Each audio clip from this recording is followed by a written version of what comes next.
Xin chào các bạn. Johnny Somali, một livestreamer gây phiền toái ở Nhật Bản và Hàn Quốc, cuối cùng đã bị cảnh sát Hàn bắt và cấm xuất cảnh ra khỏi Hàn Quốc. Và bây giờ anh ta đang phải đối diện với những bản án vô cùng nghiêm khắc đến từ cơ quan chức năng Hàn Quốc. Anh ta có thể bị phạt tù tới mấy năm ở đây. Cái anh chàng này năm ngoái mà nó đưa tin cho các bạn rồi. Cái thằng này nó đến Nhật Bản, nó gây phiền hà đến người dân sống ở đây. Nó có những cái cử chỉ vô cùng vô văn hóa, bất lịch sự và thô thiển và vô cùng racist.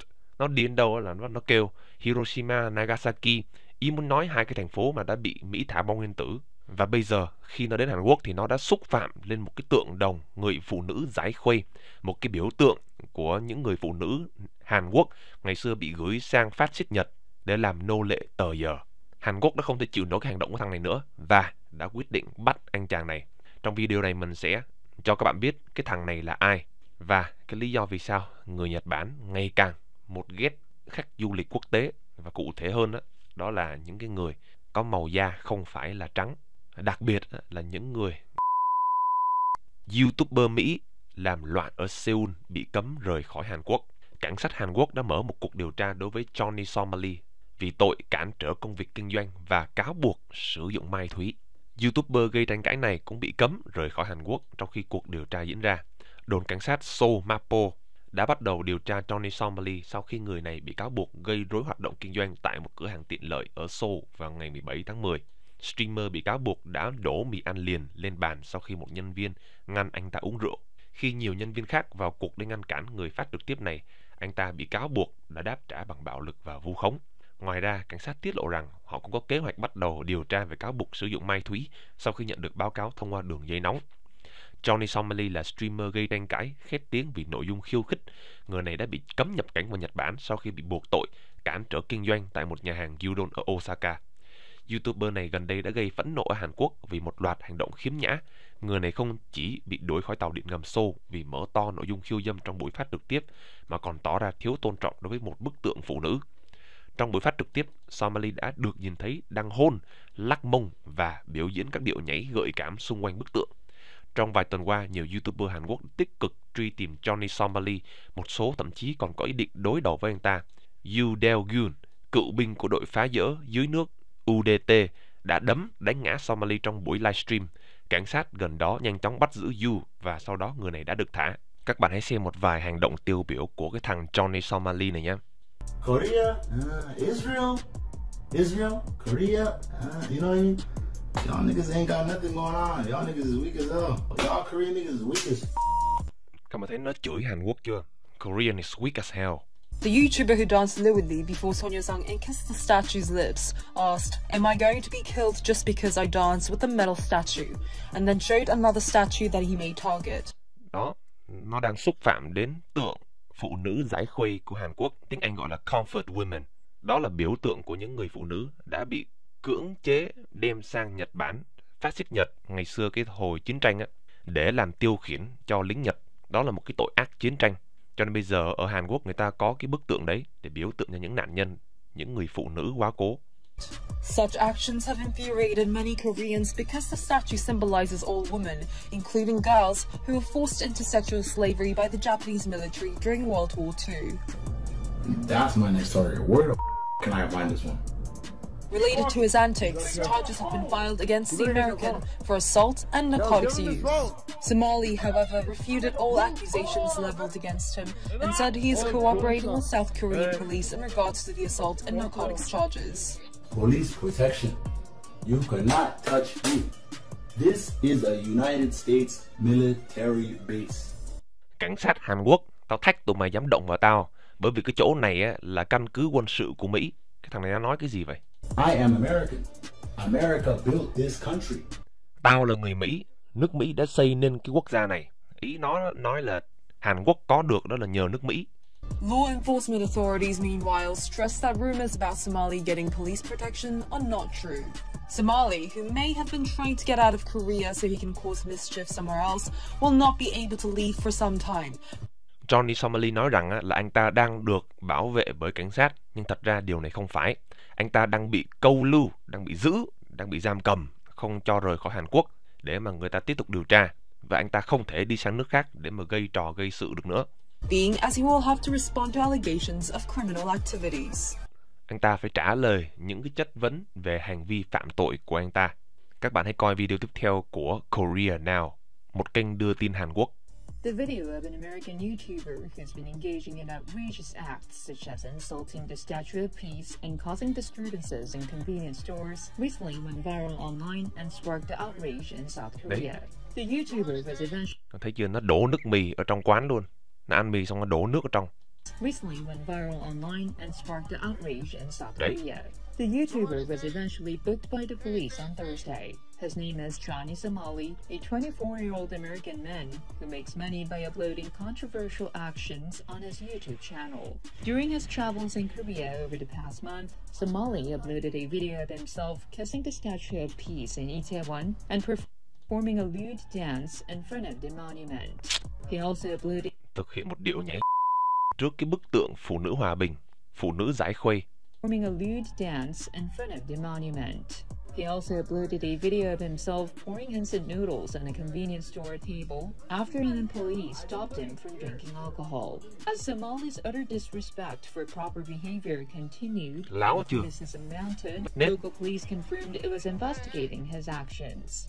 The Mapa police station in Seoul said it booked Somali an obstruction of business activities. It was also confirmed that charges have been filed against the American live streamer for assault and illegal drug use. He has since been banned from leaving South Korea. Meanwhile, a 20-something former Navy Special Forces member who recently attacked Somali was arrested and questioned by police, although he was subsequently released.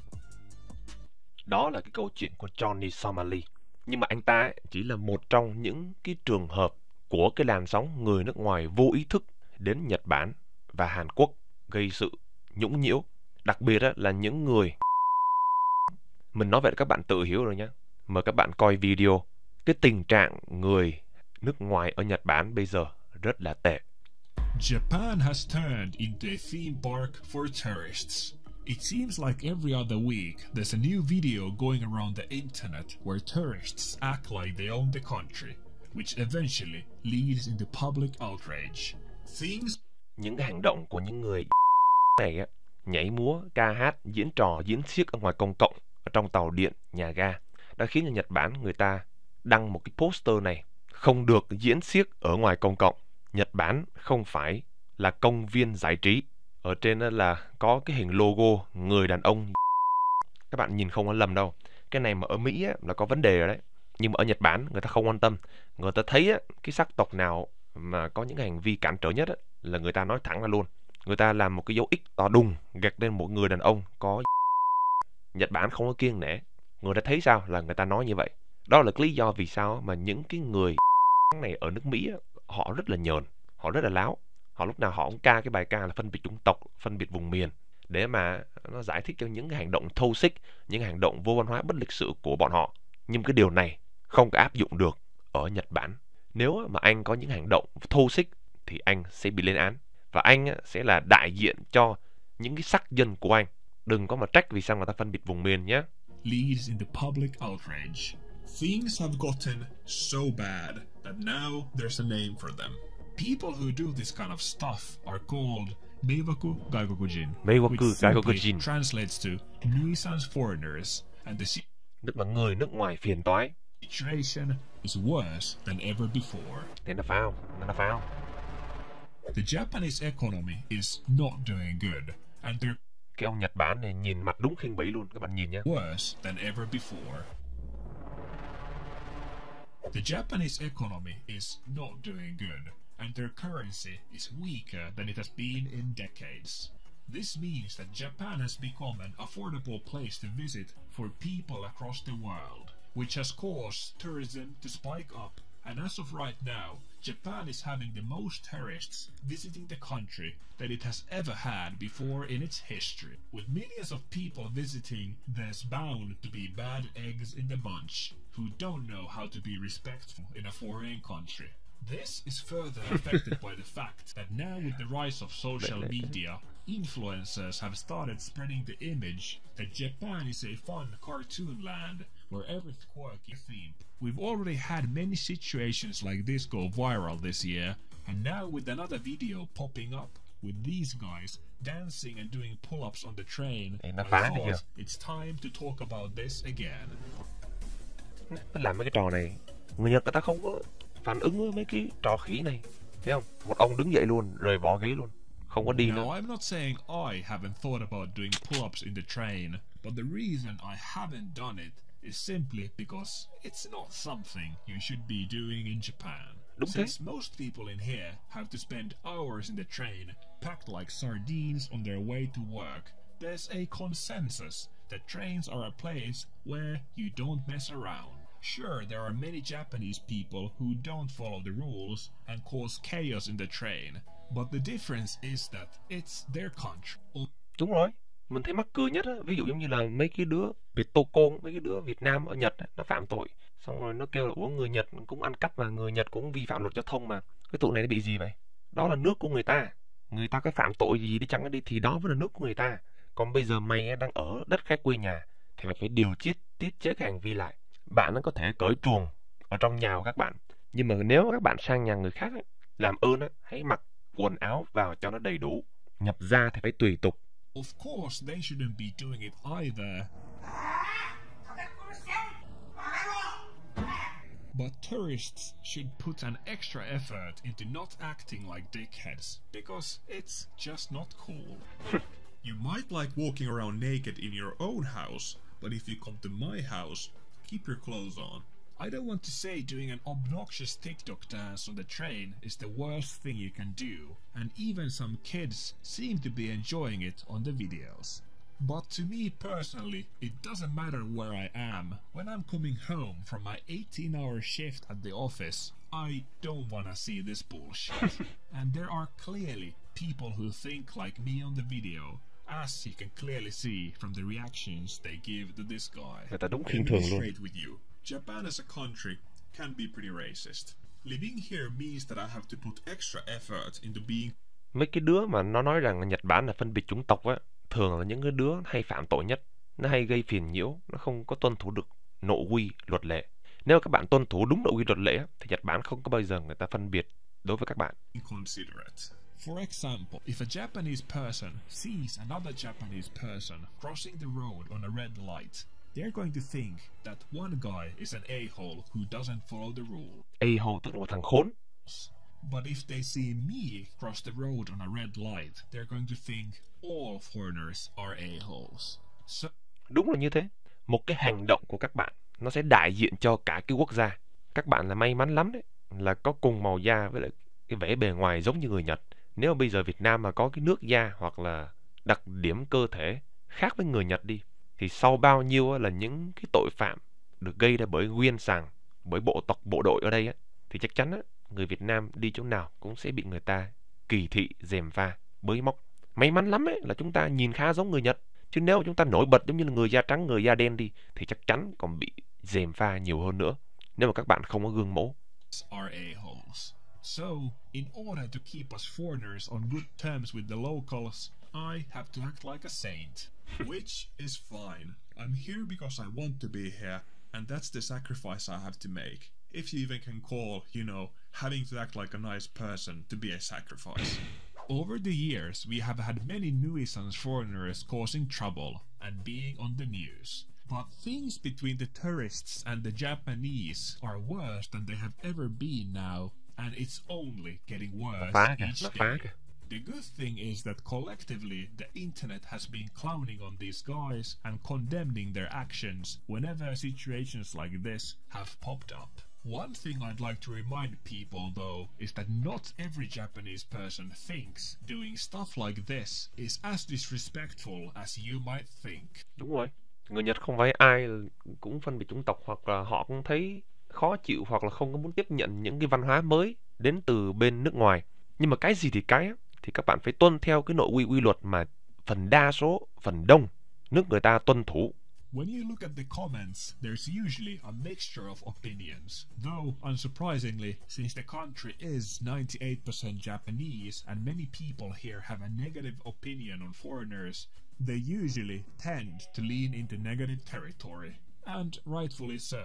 In most of these cases, the people acting up have deserved a reality check for their stupidity. Logan Paul đó. The worst offenders from recent memory being Logan Paul, Johnny Somali, Suspendus, and Phidias.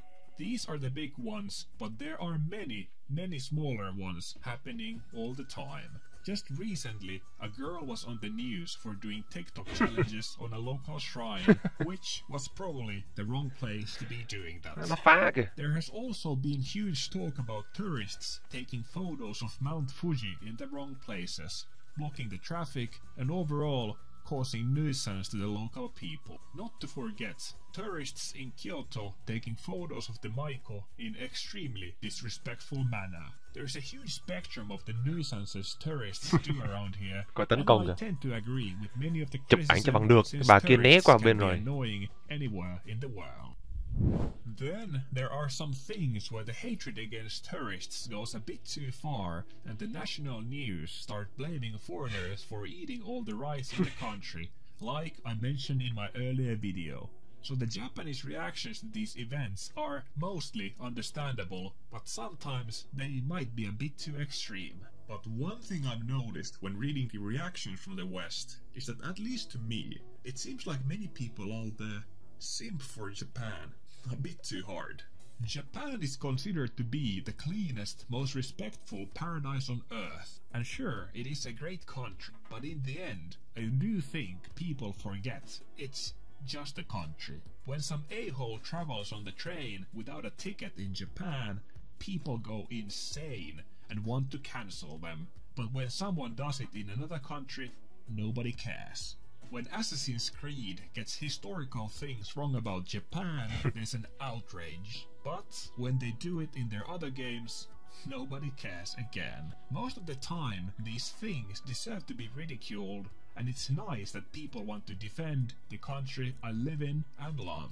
However, I do notice the inconsistencies to the reactions when it's about Japan. Đúng rồi, bởi vì Nhật Bản là một trong những cái quốc gia phát triển nhất và có cái nền văn hóa phức tạp, và người ta đề cao cái sự tôn trọng, lịch sự, lễ nghĩa, phép tắc nhất.